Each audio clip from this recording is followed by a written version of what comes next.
Bonjour à tous. Covid oblige, alors on a été obligé de modifier notre format habituel. Le petit déjeuner avec les gens en présentiel. Aujourd'hui, on va filmer cet infoflash. Alors, c'est un infoflash que je voulais faire depuis pas mal de temps. Ça concerne la protection des tabliers de pont en béton. Alors, pourquoi protéger le béton ? Ce matériau que l'on connaît a des pathologies courantes que l'on connaît bien aussi, que l'on a étudiées, on connaît bien leur évolution. Alors, pour les citer, il y en a deux principales, c'est la recarbonatation de la chaux et la pénétration des chlorures qui va dissoudre l'acier. Les deux vont provoquer bien sûr la corrosion des armatures et par suite l'éclatement du béton. Il va donc falloir protéger ce matériau qui est le béton. On pense que le béton est un matériau étanche, c'est faux. Eugène Freycinet l'avait bien compris au début du siècle lorsqu'il a mis au point l'aiguille vibrante pour compacter ce matériau et le rendre plus étanche. Alors l'historique un peu de la mise en place des étanchéités, on ne va pas remonter aux Grecs, mais pendant très très longtemps, et je dirais presque depuis les Grecs, on a beaucoup utilisé le mastic d'asphalte et ensuite on a élaboré l'asphalte pur, l'asphalte liquide. Alors les plus anciens se rappellent des B3A sur les tabliers de pont, qui était une étanchéité lourde avec un asphalte liquide et puis protégé bien sûr par un asphalte porphyré dans lequel on mettait un squelette de minéraux. Ensuite, on est passé au feutre bitumineux, alors feutre avec un S. On a collé à chaud sur des surfaces de béton des matériaux souples à base de bitume. Et on est passé ensuite, alors on verra tout à l'heure avec les deux intervenants, enfin du moins l'un d'entre eux, à des résines, des étanchéités liquides. Alors, la chape d'étanchéité, qui est un élément important de la pérennité de l'ouvrage, cette chape d'étanchéité, elle va subir tout un tas de contraintes. D'abord des contraintes mécaniques d'écrasement, de la charge qui passe sur l'enrobé, des contraintes aussi mécaniques, mais qui sont dues à des résultantes d'efforts, comme le freinage. Donc là, ça sous-entendait que la chape soit bien solidaire du support. On a eu des problèmes de glissement de chape, notamment avec les feutres bitumineux. On a aussi des effets thermiques, puisqu'on a deux matériaux. On a le matériau support, c'est du béton, il a sa propre inertie. Et puis on a un matériau que l'on va rajouter par-dessus, qui est la couche de roulement, le béton bitumineux, qui a lui aussi notre style inertie. Alors la chape d'étanchéité, elle est au milieu, elle est prisonnière entre les deux, et elle va devoir, par l'effet du gradient thermique, s'opposer à ces efforts. La durée de vie de ces différentes chapes. Alors, le mastic d'asphalte, l'asphalte pur, on sait que ça avait une durée de vie limitée. On a fait beaucoup d'ouvrages ont été sondés. Il y avait du retrait sur l'asphalte comme sur le béton. On avait du retrait. Ensuite, les chapes bitumineuses, on a des problèmes de décollage. Alors, ce qui est étonnant aujourd'hui, c'est que, et c'est ce qui nous a amené à provoquer cet infoflash, c'est que des ouvrages, toutes les pathologies que l'on connaît sur les ouvrages d'art en général et les ouvrages en béton, on traite les ouvrages en béton depuis les années 1950 à peu près. C'est un gros package d'ouvrages. Aujourd'hui, manque d'entretien, ça on le sait, mais on a des certitudes comme ça, illusoires, sur certains équipements, et notamment l'étanchéité. Alors quand je vois des rabotages de chaussées, des remplacements réguliers de couches de roulement, et que le joint de chaussée et la chape d'étanchéité, on l'oublie un peu, on la laisse vieillir tranquillement. Si on faisait une statistique aujourd'hui des ouvrages qui n'ont jamais vu de remplacement de chape d'étanchéité, on serait étonné. Alors, ce qui est assez curieux, c'est qu'on lance des réparations d'ouvrages, d'intrado d'ouvrage, c'est-à-dire le dessous d'une dalle qui est affectée par des venues d'eau, sans avoir modifié ou changé la chape d'étanchéité. C'est comme si chez vous, vous répariez les dégâts dus à la fuite d'eau du toit sans réparer le toit. Alors ça, c'est un petit peu, je dirais, dans l'esprit général. On pourrait mettre là-dedans les joints de chaussée, je l'ai dit, qui eux aussi vieillissent tranquillement et sont un élément important du fonctionnement de l'ouvrage. La chape d'étanchéité, on pourrait y mettre aussi les appareils d'appui. Combien d'ouvrages aujourd'hui sont appuyés sur des appuis néoprène qui datent de 40, 50 ans et qui n'ont jamais vu leur remplacement. Alors quand on va voir de près, et il n'y a pas grand monde qui va les voir de près bien sûr, quand on va voir de près ces équipements, on se fait peur, et puis c'est bloqué, ça ne fonctionne plus, et ben, l'ouvrage se débrouille, ben, il fonctionne d'une autre manière. Le cycle de remplacement de ces équipements, on avait fait au Stress une étude en 2013 sur la périodicité d'entretien des structures. Alors je me souviens qu'on s'était mis nombreux autour d'une table et on avait imaginé quelle pouvait être la périodicité d'un joint de chaussée, d'un appareil d'appui, d'une étanchéité, etc. Alors ça va de soi qu'on était très très loin de la réalité. Voilà. Alors cet infoflash, je vais céder la parole à deux intervenants. Un intervenant qui va nous présenter une étanchéité et à la fois un renforcement de structure. Les Suisses ont commencé à utiliser ce genre de matériau qui a on va dire un peu une double fonction. D'abord parce que c'est un matériau capable de reprendre des contraintes, on le sait, et puis aussi un matériau qui a une pérennité, enfin a priori, puisqu'on n'a pas vraiment le recul, mais une pérennité de fonctionnement assez importante parce qu'il est très compact et donc il pourrait jouer ce rôle de chape d'étanchéité. Et puis on va regarder aussi tout ce qui est le système d'étanchéité liquide qui est une solution qui à mon avis est très intéressante, mais dans l'hypothèse où on accepte de remplacer et de modifier, de réparer du moins ces équipements. Voilà, j'arrête là. Je cède la parole à Julien Derimet pour le BFUP, et puis suivra Gilles Espic, membre du Stress bien sûr, qui va nous parler de tout ce qui est étanchéité résine. Voilà, merci. Bonjour à tous, je me présente, je m'appelle Julien Derimet, je suis ingénieur d'affaires dans le groupe Lafarge-Holcim, en charge du segment Génie Civil Europe. Aujourd'hui, je remercie Christian Tridon de me laisser la tribune pour présenter la solution BFUP et Ductal pour le renforcement et l'étanchéité des ponts en béton. Donc aujourd'hui, j'avais déjà présenté aux membres du Stress il y a un peu plus d'un an et demi le renforcement des structures en béton par du BFUP dans le génie civil. Donc aujourd'hui, on répare les ponts, on fait de la réhabilitation de bâtiments pour augmenter les capacités portantes des poteaux et des planchers. On répare les ouvrages hydrauliques dans les zones d'abrasion et de choc. Nous avons développé une solution de renforcement des buses métalliques et des ouvrages souterrains que nous réalisons en France avec l'entreprise Fraissinet. Et nous participons à la protection des infrastructures maritimes face aux agents agressifs extérieurs tels que les chlorures. Donc aujourd'hui, on est spécifiquement là pour parler de la protection et l'étanchéité des ponts par BFUP coulé. La présentation se décompose en 4 parties. La première, c'est de revenir sur le contexte normatif et les propriétés du matériau dans le cadre de l'étanchéité. La partie qui intéressera ensuite les entreprises, c'est les équipements et la mise en œuvre du matériau dans le cadre de cette application, une présentation des références à l'international et une dernière partie sur le rôle d'un fournisseur aujourd'hui de BFUP dans l'accompagnement des entreprises. Donc pour commencer, on va parler des avantages de cette solution. Donc le principal avantage, c'est le temps.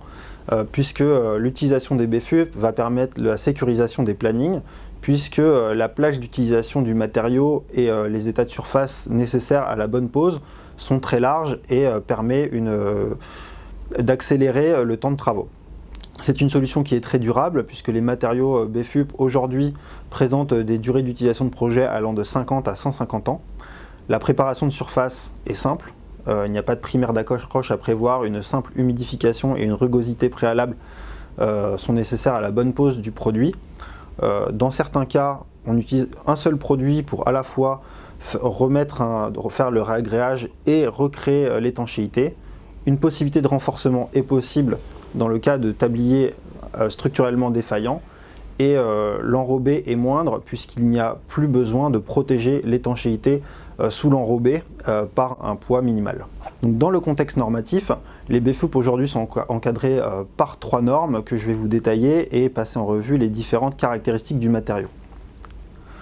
Aujourd'hui et depuis 2016, nous avons 3 normes en France. Une première norme qui est une norme matériaux, qui est la norme NFP 18470, qui se substitue entièrement à l'EN 206 pour les bétons. Concernant le calcul, il y a une norme qui s'appelle la norme NFP 18710, qui elle est une addition nationale à l'Eurocode 2 et qui est valable lorsque l'on a besoin de justifier le calcul d'une structure. Pour la partie exécution, il y a une norme, la NFP 18451, qui est un complément à l'EN 13670 pour l'exécution des structures en béton. Concernant le matériau, on a 8 critères principaux de définition du matériau BFUP. Une partie mécanique qui traite de la compression, de la limite élastique et de la classe en traction une fois passé la limite élastique. Une partie qui traite, on va dire, plus de la composition et la consistance, donc qui parle de consistance, de type de fibre et du traitement thermique. Et une dernière qui est liée à la durabilité et les choix de durée d'utilisation de projet et de classe d'exposition. Pour la partie matériaux, la compression d'un BFUP est à minimum 130 MPa en compression en valeur caractéristique pour être un BFUP. Lorsqu'il a besoin d'être structurel, on est à minima à 150 MPa. Pour une étanchéité, la valeur de 130 MPa paraît aujourd'hui suffisante. Concernant les caractéristiques du matériau en traction, il y a une première valeur qui doit être définie qui est la limite élastique en traction, qui doit être supérieure à 6 MPa en France, et en Suisse 7 MPa pour être considéré pour être entré dans le cadre des étanchéités. Pour ce qui est la valeur passée cette limite élastique en traction, on a un comportement du matériau qui peut être T1, T2 ou T3 qui définit ce comportement soit adoucissant, soit écrouissant. Aujourd'hui, pour parler d'étanchéité, il est recommandé de présenter un comportement T2, voire T3. Concernant la consistance, 3 consistances sont définies par la norme. La consistance CA, qui veut dire autonivelant, la consistance CV comme visqueuse et la consistance CT comme thixotrope. Les ponts présentant tous des pentes minimales de 2%, une classe thixotrope est la plus appropriée dans le cadre des étanchéités. Concernant les fibres, la fibre métallique aujourd'hui est la seule permettant d'atteindre des comportements T2 ou T3 et donc est aujourd'hui la seule prescrite lorsque l'on a besoin d'un BFUP pour l'étanchéité. Concernant le traitement thermique, les traitements thermiques sont souvent appliqués en préfabrication et peu dans le cadre de renforcement de génie civil tant les besoins sont importants, donc seulement le critère STT, ce qui veut dire sans traitement thermique, est le plus utilisé dans le cadre des étanchéités de pont. Concernant la durabilité, les BFUP présentent des caractéristiques de durabilité exceptionnelles. Cependant, les critères de durabilité ne sont pas prescrits directement, ils sont induits par 2 composantes qui sont la durée d'utilisation de projet et les classes d'exposition qui sont l'expertise des maîtres d'œuvre. Quelques rappels concernant la durabilité du matériau. Donc, il est évalué sur 3 critères, la porosité à l'eau, la perméabilité au gaz et la pénétration des ions chlorure. Aujourd'hui, la durée d'utilisation de projet et la classe d'exposition induisent via la norme NFP 18470 des critères qui sont soit des seuils de base à respecter pour être un BFUP, soit qui peuvent être améliorés dans le cadre de classes d'exposition plus sévères. Donc on va voir un exemple. Donc dans le cadre d'une durée d'utilisation de projet de 50 ans et d'une classe d'exposition XF4, comme on peut voir dans un tablier de pont, on voit qu'on a simplement besoin des seuils de base. Cependant, lorsqu'on rentre dans des critères un peu plus exigeants, Quand on va à 100 ans et dans une classe d'exposition XS3, on voit qu'on a besoin, donc dans une zone de marnage, d'une porosité à l'eau améliorée et d'une pénétration des ions chlorure améliorée dans des seuils très très bas. Il est important de rappeler que ces seuils, notamment pour la pénétration des ions chlorure, représentent aujourd'hui la limite de détection des appareils et le BFUP est le matériau le plus performant vis-à-vis de cette caractéristique. Alors, quel retour d'expérience? Puisque les BFUP aujourd'hui ont été développés dans les années 90, on arrive à avoir des premiers retours d'expérience. Les premiers retours d'expérience sont d'une part aux États-Unis sur une plateforme, donc c'est la photo que vous pouvez voir sur votre gauche, qui est la plateforme de Treat Island à la frontière entre le Canada et les États-Unis, où des éprouvettes ont été déposées il y a une trentaine d'années, éprouvettes en BFUP avec une armature seulement enrobée d'1 centimètre. Une publication a été éditée par l'ICI en septembre 2020 où on présente le retour d'expérience à 30 ans et il s'avère que la pénétration des chlorures dans cette zone avec de forts cycles gel-dégel en zone de marnage et donc sur l'océan avec de forts courants ne présente qu'une pénétration des chlorures de 10 mm qui semble s'être arrêtée depuis une dizaine d'années, date à laquelle on avait fait un retour d'expérience à 20 ans. En France, nous avons également un retour d'expérience assez intéressant avec la rénovation et la poutraison du corps d'échange de l'aéroréfrigérant de la centrale de Cattenom. Une convention a été créée entre les participants du projet à l'époque, c'est-à-dire entre Eiffage, le groupe Lafarge-Holcim, EDF, l'université Gustave Eiffel ainsi que le LMDC de Toulouse qui ont évalué le retour d'expérience à 20 ans de ces poutrelles dans un environnement plutôt agressif puisque le corps d'échange utilise des eaux de la Moselle qui ne sont loin d'être neutres. Et donc ces retours aujourd'hui permettent de montrer que les BFUP ont une durabilité bien supérieure à n'importe quel béton sur le marché. Nous allons passer sur la partie équipement et mise en œuvre qui est vraiment la partie critique et à connaître dans le cadre de cette application des BFUP en étanchéité et qui aidera les entreprises à établir leur réponse aux appels d'offres qui seront de plus en plus nombreux dans les mois et années à venir. Donc d'abord, pour faire du BFUP, il faut savoir que le BFUP est un matériau qui nécessite une précision assez importante avec des limites de 2% sur la pesée des constituants. Les constituants se décomposent donc en 4 constituants. Le prémix fourni par le fournisseur qui est un mélange de poudre pré-pesée. L'adjuvant aussi fourni généralement en bidon qui est à peser par l'entreprise. L'eau qui n'est évidemment pas vendue par l'entreprise. Et les fibres métalliques qui arrivent séparément en sac de 25 kg. L'ensemble est mélangé via une centrale de fabrication foraine dans 95% des cas et il s'agit donc pour l'entreprise de trouver le malaxeur adéquat et de gérer le transport de la centrale foraine jusqu'au site d'application du BFUP. Il faut savoir que les équipements traditionnels de mélange sont tout à fait adaptés au BFUP. Il faut généralement diviser simplement la capacité du malaxeur par 2 mais les fournisseurs pourront vous apporter des détails complémentaires quant à la puissance des moteurs, les tailles de cuves et le temps de malaxage adéquat. Concernant le mélange en tant que tel, il se décompose en 4 phases qui commencent simplement par l'introduction des matériaux secs dans le malaxeur pour une pré-homogénéisation. On introduit l'eau et les adjuvants selon les recommandations des feuilles de gâchis des fournisseurs de BFUP. Ensuite, on attend une phase de défloculation qui est le temps nécessaire à ce que l'adjuvant et l'eau fassent leurs effets sur le produit et qui va transformer le BFUP d'une consistance terreuse à une consistance mielleuse. Et ensuite, on introduit les fibres pour une dernière phase de mélange. La totalité du mélange dure entre 10 minutes pour les entreprises les mieux équipées et plus expérimentées, à environ 20 minutes, introduction des matériaux compris. On voit 3 photos d'équipement, on va dire très simples, avec un malaxeur forain où l'introduction des sacs de prémix se fait manuellement, à une plateforme avec un malaxeur et une trémie d'incorporation du prémix, on va dire semi-automatisée, jusqu'à une centrale sur chantier totalement automatisée qui permet des rendements plus importants. Et il en va de même que les fournisseurs permettent d'accompagner les entreprises dans le bon choix et les bonnes méthodes afin d'établir la réponse à l'appel d'offres. Concernant la préparation de surface sur le tablier béton, il s'agit d'enlever le complexe existant et de faire une hydrodémolition afin d'obtenir une rugosité entre 3 et 5 mm. J'insiste sur la rugosité de 3 à 5 mm, puisqu'une rugosité plus importante induirait une consommation de matériaux de BFUP plus importante et donc des surcoûts sur le chantier. Donc c'est une phase assez critique dans la mise en place du BFUP. Par rapport à l'hydratation du support, il s'agit d'avoir un support béton saturé en eau afin que lors de la pose du BFUP, le support béton n'absorbe pas le peu d'eau présent dans le BFUP et avoir une adhérence entre le BFUP et le béton maximale. Concernant la mise en place, aujourd'hui on constate 3 typologies de mise en place pour des petits projets jusqu'à des projets on va dire, de taille moyenne. On a un placement manuel avec pelle et râteau tiré à la règle. Pour des projets un peu plus importants, on arrive à tirer à la règle vibrante pour avoir un contrôle assez fin des épaisseurs mises en œuvre.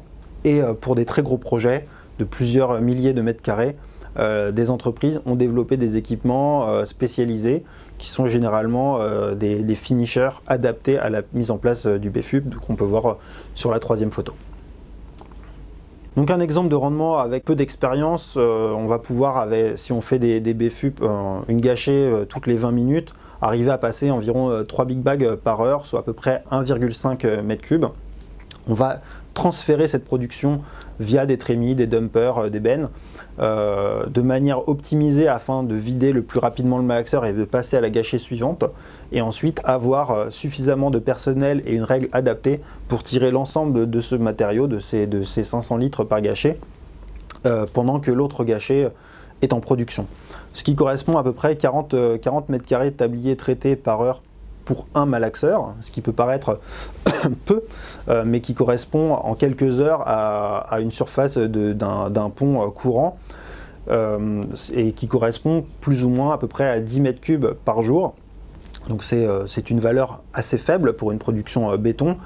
Dans certains cas, et je le détaillerai dans les slides suivantes, on est arrivé sur certains projets à monter à plus de 100 mètres cubes jour, ce qui fait le traitement de plus de 2000 mètres carrés de tablier dans la journée. Pour les références et l'évolution du marché, on va commencer par parler de la Suisse. Donc le premier pont qui a été traité en Suisse a été traité par le canton de Vaud et l'Université Polytechnique Fédérale de Lausanne et le professeur Eugène Bruviller. C'est le premier pont qui a été traité il y a maintenant 17 ans et qui est suivi de manière régulière par l'EPFL. L'idée était de vraiment renforcer l'ouvrage et de créer une étanchéité et de la surveiller. Aujourd'hui, l'ensemble des retours d'expérience sont bons et vous allez voir que la technologie a beaucoup progressé. Après 2004, l'étape principale a été les viaducs de Chillon en 2014-2015 avec plus de 53 000 m2 de tablier où là, la solution a réellement été industrialisée. Ductal a accompagné l'entreprise Valo-Berchinger dans la mise en place de sa centrale à BFUP sur le pont avec des livraisons vrac et être en capacité de produire environ 100 m3 jour. Donc là, effectivement, on traitait à peu près 2000 m2 de tablier. Sur la photo de gauche, vous pouvez voir que les différentes étapes de la mise en œuvre, avec une première partie où on vient hydrater le support juste avant la pose du BFUP, ensuite la pose du BFUP via le finisher, et juste derrière, la pose d'une bâche sur le BFUP afin que le BFUP effectue sa cure dans des conditions optimales. Depuis, le BFUP a beaucoup progressé. Vous pouvez voir sur la carte qui est disponible sur le site de l'EPFL la progression des volumes de BFUP et des projets réalisés en BFUP en Suisse. Tous les points rouges sont généralement des ponts où l'étanchéité a été réalisée en BFUP. Et la carte aujourd'hui n'est pas totalement exhaustive. Il est à noter qu'en 2022, un pont sera traité en BFUP ou en Suisse, donc qui constituera le premier pont européen dans lequel le BFUP constituera une couche d'étanchéité et de roulement et constituera réellement une première en Europe. Donc la solution est en train elle-même d'évoluer. Pour ce qui est des États-Unis, l'entreprise Valo-Berchinger a exporté sa solution aux États-Unis et a conquis les différentes DOT. Et aujourd'hui, le BFUP est utilisé là-bas directement en tant qu'étanchéité plus couche de roulement. Est paru dans les tout derniers jours une publication de la FHWA, l'administration américaine pour les routes, qui traite et montre l'emploi du BFUP dans ces conditions et qui répond totalement à leurs attentes. Depuis 2017, une trentaine de ponts ont déjà été traités par différentes entreprises. À noter des choses plus anecdotiques, mais qui montrent l'intérêt de différents pays. En Colombie, des premiers essais ont été entrepris par l'entreprise Argos et présentés en Allemagne au congrès Hypermat à Kassel. et qui ont montré l'utilisation donc d'une couche de BFUP pour le roulement et la protection d'ouvrage. Dernière chose concernant donc, le marché, en France, puisque un premier projet a été mis en place par la société AP2R et la protection d'un ouvrage près de Dijon. Donc l'entreprise Freycinet mettra en œuvre un BFUP sur ce pont pour garantir l'étanchéité du tablier béton.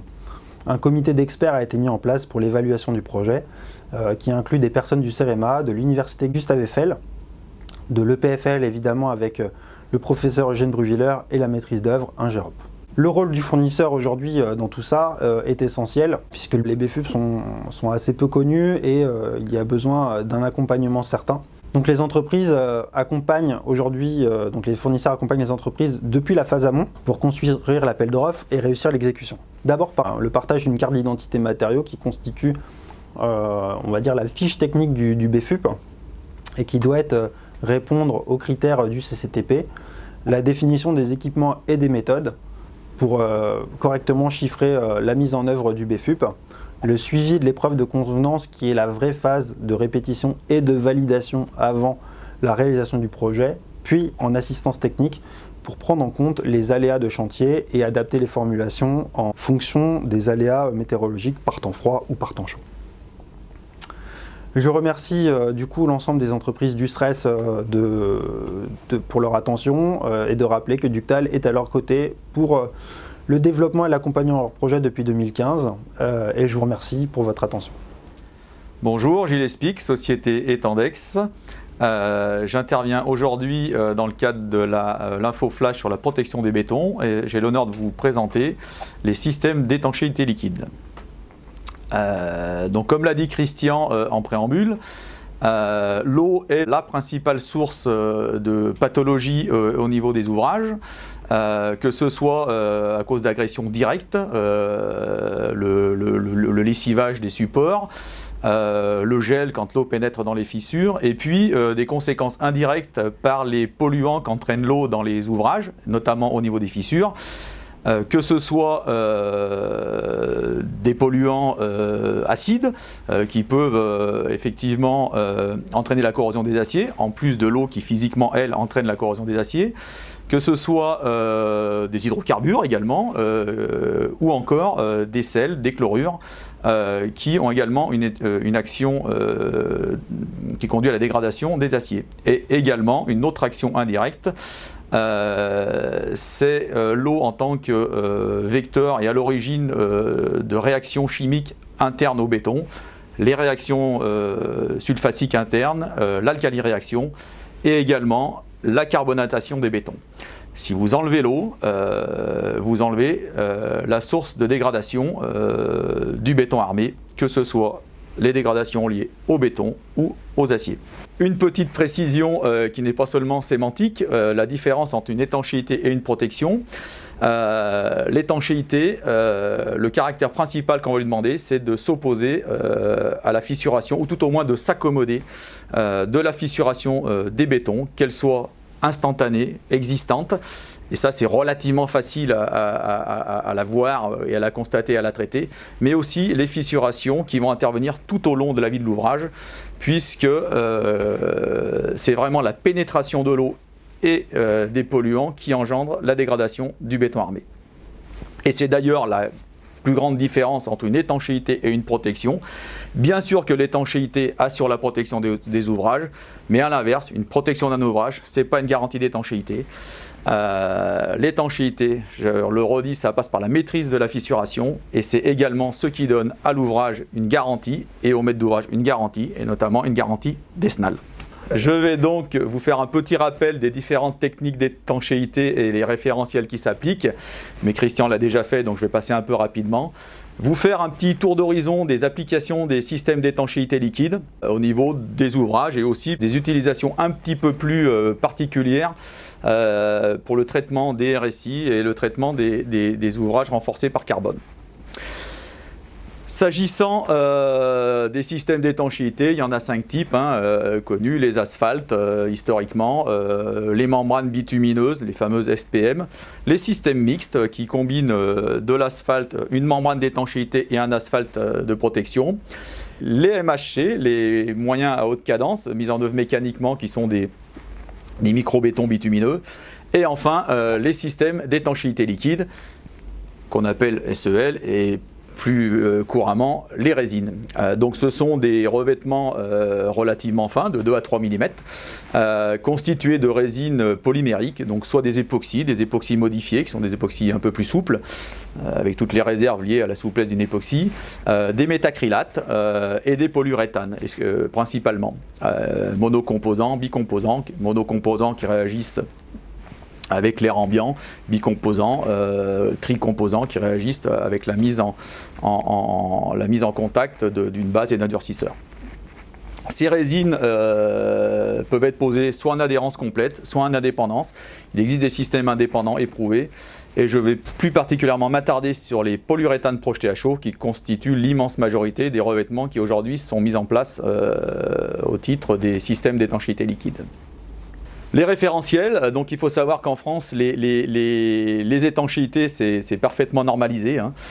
Ça relève du fascicule 67, titre 1, également du titre 3 pour les ouvrages souterrains.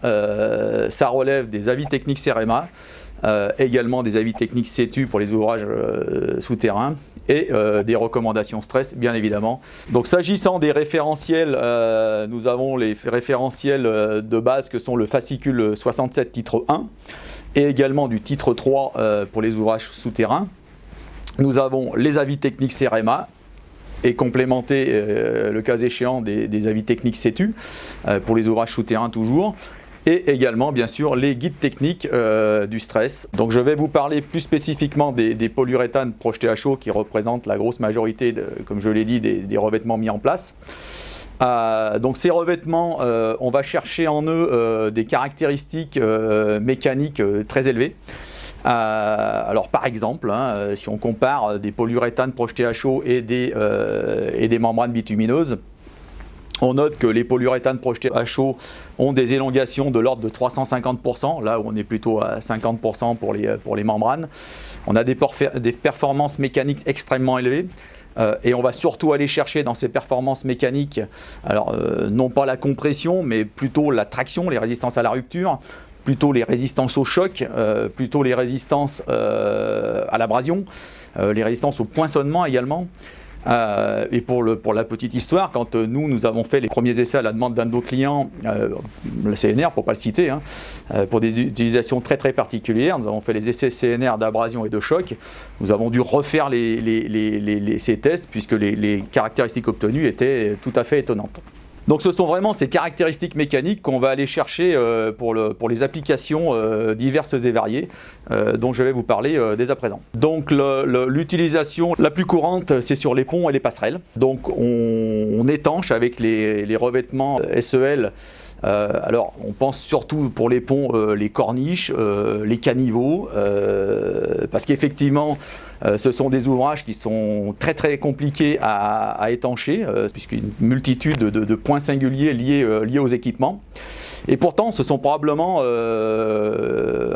une des parties des ouvrages les plus importantes, puisque ce sont quand même elles qui vont empêcher, le cas échéant, les gens de quitter la route. Mais on oublie aussi que on peut et on devrait étancher les parties courantes avec ce système d'étanchéité polyuréthane, car il y a un vrai avantage et un vrai bénéfice à faire l'entièreté de l'étanchéité d'un seul tenant. La résine projetée à chaud, son avantage, c'est quand vous la mettez en œuvre, elle n'a pas de joint. Et ça, c'est très précieux. Et on imagine bien l'intérêt qu'on a d'étancher éventuellement la retombée latérale, la corniche, le relevé, la partie courante et la corniche de l'autre côté. Pourquoi c'est important ? Parce qu'il y a une statistique qui dit, alors elle n'est pas issue du génie civil, elle est issue du bâtiment, c'est la statistique des assurances du bâtiment qui dit que 90% des problèmes d'étanchéité, c'est les relevés et les points singuliers. C'est pas la partie courante, c'est un fait, c'est un constat. Et ce qui est valable en bâtiment, c'est valable en génie civil, d'autant que les ouvrages de génie civil sont extraordinairement plus sollicités que les ouvrages de bâtiment. Donc on voit bien l'intérêt d'avoir une étanchéité continue et sans joint. Et ben ça c'est le propre des étanchéités liquides et notamment les projetés à chaud. Quand vous faites une étanchéité de pont avec une résine projetée, vous faites la partie courante, vous arrivez dans le relevé, vous commencez par engraisser l'angle, c'est-à-dire vous mettez 5 mm, 1 cm de résine dans l'angle qui polymérise instantanément. Et puis après vous faites votre relevé d'étanchéité et puis après vous faites votre dessus de corniche. Et bien quand vous avez fait ça, vous avez une étanchéité sans joint, vous n'avez pas de point singulier. Cet aspect des choses, des discontinuités, c'est très important, puisque y compris dans les étanchéités, les autres étanchéités traditionnelles, on a toujours essayé de récupérer un petit peu les performances en mixant des systèmes. Quand vous faites de l'asphalte, vous faites des relevés avec une membrane d'étanchéité, parce que la membrane d'étanchéité, ça va mieux et c'est plus efficace qu'un relevé en asphalte. Voilà. Aujourd'hui, quand vous faites de la membrane d'étanchéité bitumineuse, les nouveaux systèmes essayent d'allier des relevés en résine, parce que le relevé en résine, c'est plus facile pour habiller des reliefs que les relevés en membrane bitumineuse.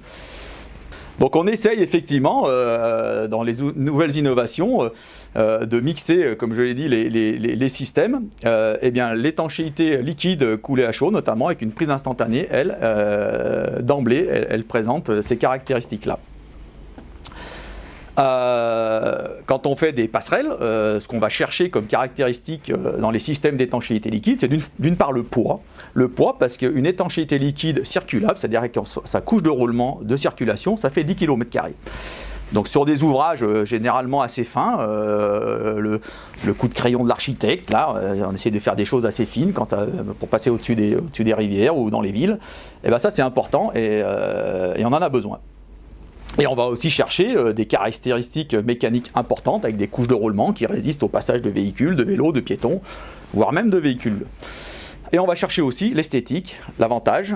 Il y a une possibilité, c'est que les revêtements d'étanchéité liquide peuvent être finis avec des revêtements qui sont soit à base de résine colorée, soit à base de quartz coloré, et à ce moment-là, vous avez des granulés de quartz qui sont colorés, avec lesquels vous pouvez faire à peu près toutes les formes imaginables. Et vous verrez, il y a une très belle photo là, sur un parvis. Là, hein. Alors, il ne faut pas trop laisser la main aux architectes, j'aurais pas le dire, mais parce qu'après, c'est quand même des complications de réalisation et ça renchérit le coût, bien évidemment. Mais on peut faire des trucs assez chics et assez esthétiques. Donc c'est ce qu'on va chercher sur les passerelles. On peut faire également des ponts. Alors, on est sur des ouvrages pont béton armé, mais il y a des ponts mixtes aussi à la SNCF. On fait pas mal de ponts avec ces systèmes d'étanchéité mixtes, parce que les ponts SNCF ont une caractéristique, c'est que souvent ils ont des bases en maçonnerie et au gré des rénovations successives, des élargissements, des mises en conformité, on a des acrotères en béton, des caniveaux qui ont été rapportés. Donc on va chercher des systèmes mixtes, on va faire des étanchéités résine indépendantes, mises en place sur des feutres antipoinçonnants, très très résistants, qui vont être mixés avec des relevés en complète adhérence. Ça, l'étanchéité liquide le permet. Il faut savoir que à la SNCF, les systèmes homologués, c'est un feutre poinçonnant, une étanchéité qui fait 3 mm minimum, un nouveau feutre poinçonnant, le ballast, et vous faites passer les trains avec 25 cm de ballast. C'est dire la performance mécanique de ces systèmes. Un autre type d'application, ce sont les paravalanches. Donc il y a des avis, il y a des procédés qui ont des avis là-dessus. Pourquoi les paravalanches ? Parce que le paravalanche, c'est par nature un ouvrage de génie civil extrêmement sollicité, été-hiver, grosse dilatation thermique, et sollicité également par potentiellement des dégradations mécaniques, de l'abrasion quand il n'y a pas de rocher qui tombe dessus, et des chocs. Alors, bien évidemment, si vous avez des risques de chute de gros chocs, il faudra protéger l'étanchéité, mais tant que le risque est limité à des petits cailloux, on laisse en général les étanchéités apparentes, puisque les résistances au choc et au poinçonnement des étanchéités liquides le permettent. Et on va chercher des grosses caractéristiques d'élongation, notamment, également.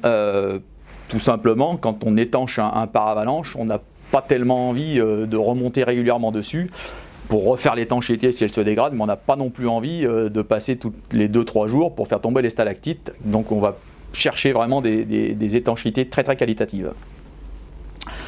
Une autre application privilégiée sur les parkings. Donc les parkings, ça peut être du bâtiment, mais vous savez aussi que ça peut être du génie civil, hein, selon la destination. Là aussi, notamment en rénovation, on va chercher d'abord des très fortes caractéristiques mécaniques de résistance, alors également à l'usure, à l'abrasion, déjà parlé.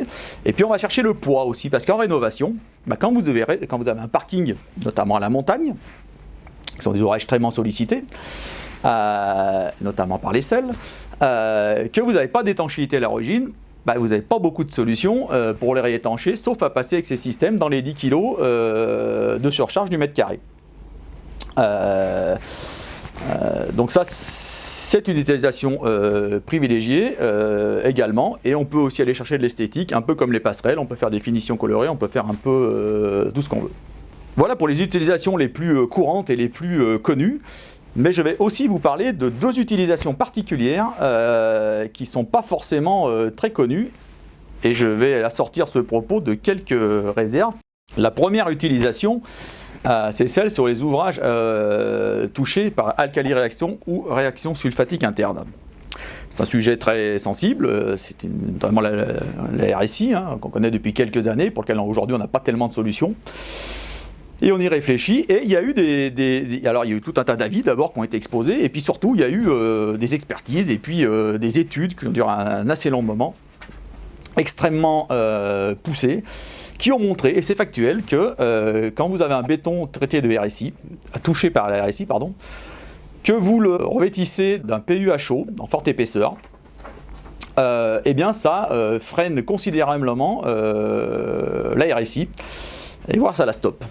Et ça ne fonctionne pas avec des LHM, et ça ne fonctionne pas avec des résines, y compris système d'étanchéité liquide filmogène. C'est un fait, c'est factuel. Alors bien sûr, ça ne répare pas l'ouvrage, ça le protège, ça le bloque ou ça le freine dans son état. Ça voudra dire qu'il faudra quand même continuer à surveiller très très attentivement ce type de pathologie. Donc soit par des surveillances, soit également par des capteurs, choses comme ça. Donc ça, c'est une utilisation qui fonctionne. On a traité des culées de pont, on a traité des chevêtres, on a traité des piliers d'aéroréfrigérants à Chinon qui avaient été revêtus historiquement de carbone. Ça a été déposé pour faire ce type de revêtement. Et enfin, une autre utilisation où il y a un gros avantage à utiliser des systèmes d'étanchéité liquide, c'est sur les ponts renforcés en carbone.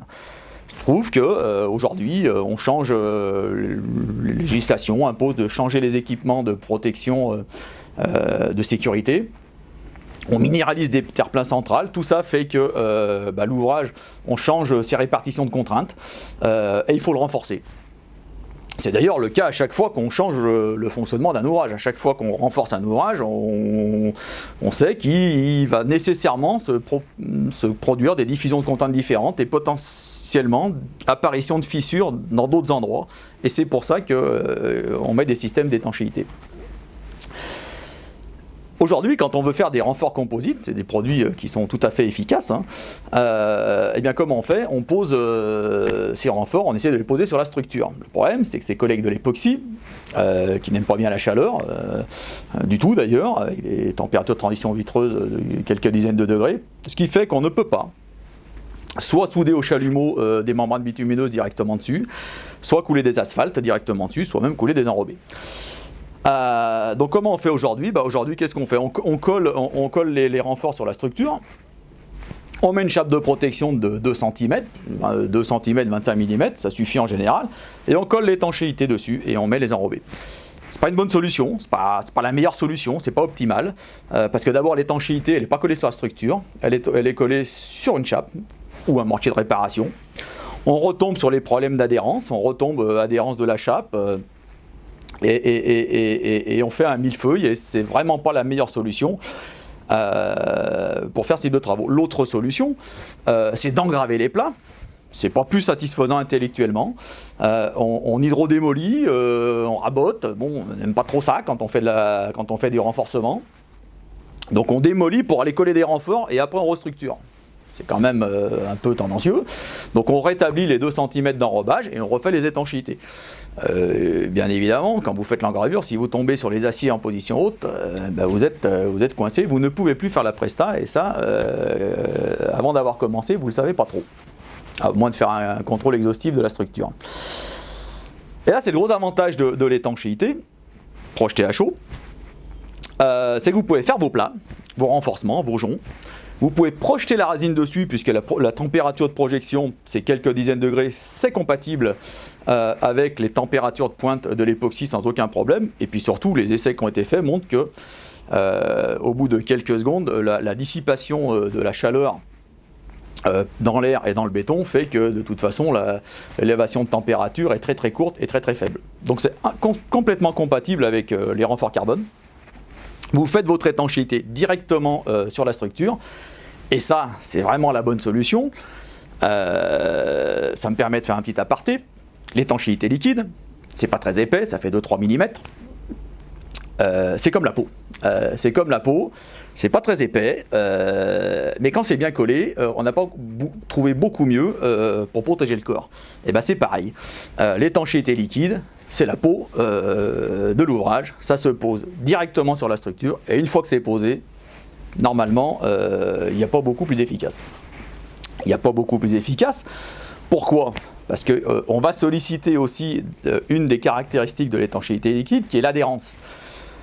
Quand on parle d'adhérence avec de l'étanchéité liquide, on est sur des valeurs d'adhérence minimum de 1/5 MPa. Une colonne d'eau de 150 mètres. C'est pas du collage, c'est pas de la semi-indépendance, c'est de l'adhérence complète et entière. Et c'est ça dont on a besoin d'étanchéité liquide, c'est ce qui empêchera toujours la diffusion, si vous avez un accroc, si vous avez un problème, un point singulier, un relevé qui est défaillant. Le fait d'être complètement adhérent avec des vraies adhérences, ça vous empêche complètement la diffusion du problème dans tout l'ouvrage. C'est une caractéristique de l'étanchéité liquide. Donc si on veut conclure un petit peu sur les systèmes d'étanchéité liquide, et après je vous expliquerai quand même rapidement les quelques précautions qu'il faut prendre, on va noter une forte adhérence, un 5 MPa d'adhérence, une élasticité de 350%, une résistance à peu près tous les polluants courants, les sels, y compris les hydrocarbures, un film continu, sans joint, le traitement possible de toutes les formes compliquées, les pieds de BN4, les relevés de toutes sortes, une possibilité d'avoir des finitions esthétiques, et puis surtout une possibilité de mécaniser, c'est-à-dire d'utiliser des robots de projection qui vous garantissent des épaisseurs continues. Alors c'est un produit merveilleux, c'est un produit extrêmement technique, par contre c'est un produit justement qui à la limite est presque trop facile, c'est une illusion, à mettre en place. Le produit ça ressemble à de la peinture, on peut croire que ça se met en place comme de la peinture, qu'on peut barbouiller ça, que ça va bien marcher. Eh ben non, si on fait ça, ça va pas bien marcher. Ça nécessite des personnels extrêmement qualifiés et des batteries de contrôle extrêmement élaborées. Pourquoi ? Bah oui, je vous l'ai dit. L'étanchéité liquide, ça passe par l'adhérence. Si vous n'avez pas l'adhérence, vous avez un drap, vous l'enlevez, ça ne sert à rien. Il n'y a aucun intérêt à utiliser ce type de technique. Ça nécessite des protections de support extrêmement élaborées, pas très compliquées en tant que telles. Il suffit de respecter quelques règles, des grenaillages, des ponçages, des tests à la goutte d'eau pour vérifier la pénétration des primaires, des cohésions superficielles, des choses relativement simples. Quand vous le mettez en œuvre, c'est pareil, c'est pas très compliqué. Il faut respecter les températures, l'hygrométrie. C'est pareil pour les autres techniques, sauf qu'on ne le fait pas, ou que ça ne se fait pas bien. C'est obligatoire avec l'étanchéité liquide, et ça ne devrait pas en être autrement d'ailleurs. Des contrôles de dureté, des contrôles de porosité au pays électrique. L'avantage, c'est que ces techniques-là, qui ont été élaborées au départ pour des applications beaucoup plus techniques, ont tout un panel de systèmes de contrôle qui existent. Et puis après, à l'application, il faut des gars formés qui ont l'habitude, et puis si on peut, investir dans des robots de projection qui vous font des structures verticales, des surfaces horizontales, comme si ça sortait d'usine, avec des quantités complètement maîtrisées, conformes à la destination des ouvrages. Voilà, donc pour conclure, je vais remercier Christian de m'avoir permis de parler de ces systèmes-là. Et puis je vais lui rendre la parole. Merci aux deux intervenants, le sujet était intéressant. Alors on se rappellera que le véhicule principal qui amène les pathologies à l'intérieur du béton, c'est l'eau. Donc il faut à tout prix que le tablier d'un pont soit à l'abri de l'eau si on veut lui permettre d'avoir une pérennité plus importante. Voilà. Alors l'originalité, je l'ai dit tout à l'heure, c'est que cette info flash a été enregistrée. Là, vous avez vu deux techniques très différentes, bien sûr. Il pourra en exister d'autres, mais de toute façon, l'avenir, le champ d'action de l'étanchéité, de la recréation de bonne étanchéité d'ouvrage est immense. Hein. Le champ d'application est très important. Voilà, donc je remercie les deux intervenants. La dernière chose, c'est que comme c'est original, c'est la première fois que le stress se lance dans ce format-là, on va vous demander de nous retourner vos impressions sur le fait de est-ce que c'est trop long, est-ce que voilà, hein, puis on s'adaptera. Voilà, en tout cas, je vous remercie.